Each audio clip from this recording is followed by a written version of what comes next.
Hey everyone, hope you're having a great day. Today we're going to be looking at some Civ 6 mods, and these are my top picks for mods that enhance the regular Civ 6.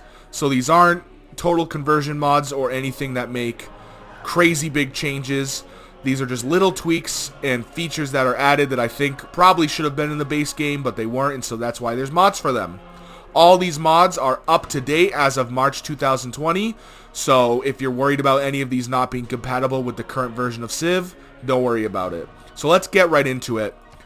The first mod that we are going to talk about is Harvest All Resources. This is a pretty self-explanatory mod. It allows you to harvest any of the resources within your empire as long as you have the proper technologies to do so. This is a mod that I've always liked to have on. There are plenty of instances in games where I want to build a district somewhere, and if I didn't have this mod, I wouldn't be able to because the resource would block it. So this is definitely something I recommend everybody have because resources can get in your way very, very often. The next mod we're going to look at is Longer Eras. This is a mod that increases the amount of time it takes to get technologies and civics, but it does not increase things like production. I find this mod to be quite enjoyable. I tend to play very science heavy, so towards the end of the game I tend to be ripping through technologies faster than I can actually use them. And so this just makes the game a better pace for me. It makes the technologies last longer so I can use them without making the production costs incredibly high. So I definitely recommend trying this out if you find yourself in a similar position. Next mod we're going to talk about is also pretty self-explanatory.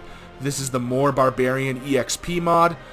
This just removes the cap on experience you can gain for your units from killing barbarians. I understand why the cap is in place, but I don't go looking for barbarians most times. I might to get some era points, but in general I'm just defending my city, and I've never liked that my units just stop getting experience from killing a bunch of barbarians, so that's why I utilize this mod. Next one we're going to look at is the Spy Promotion Tree. So for those of you who are familiar with spies, when you get a spy promotion, it's a random set of 3 promotions and you pick one of them. I'm not a big fan of that. I like my spies to have certain specialties. I always like one to defend my empire while others can do certain missions. So this promotion tree helps me kind of carve out that path for each of my spies.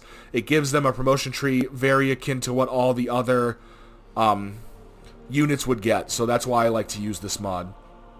The next one I'm going to talk about these two in conjunction. It's the Starting Builder and the Starting Scout. These start the game with a builder and a scout, and I like these because I'm always going to build a scout and a builder pretty early on, and this just means I don't have to waste the turns doing it. It lets me get the game up and running a bit quicker, and everybody on the map gets the bonus, not just me, so it's not like it's going to give me an unfair advantage. Next one we'll talk about is Terramirabilis, and I apologize if I butchered that second word. This is a mod that gives extra bonuses to natural wonders. I've always found that natural wonders are kind of a bit plain, and they don't really often make me want to go out of my way to settle near them. This mod helps add a couple of new ones and reinvent the old ones so that I'm a little more enticed to go and get the natural wonders as part of my territory. Next up is the Forest Districts mod. I like this mod because it allows certain districts to be built as part of a forest rather than removing the forest tile. And this is really convenient in some different situations. It means you don't have to have mining to place your first district.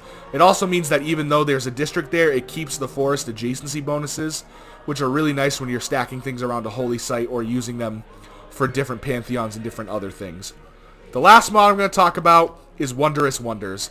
This does the same thing to World Wonders that the previous mod, Terramirabilis, does to Natural Wonders.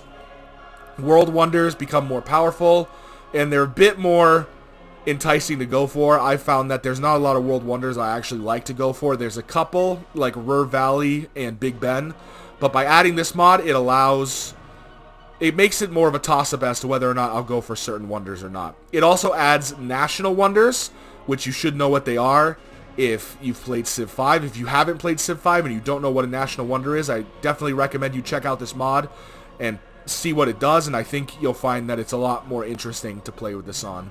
That's it for this video. It was really nice and quick and concrete. I'm not going to do any gameplay for these because I feel like most of them are self-explanatory. If you enjoyed the video, make sure to like and subscribe for future Civilization 6 content, and I will see you guys in the next video.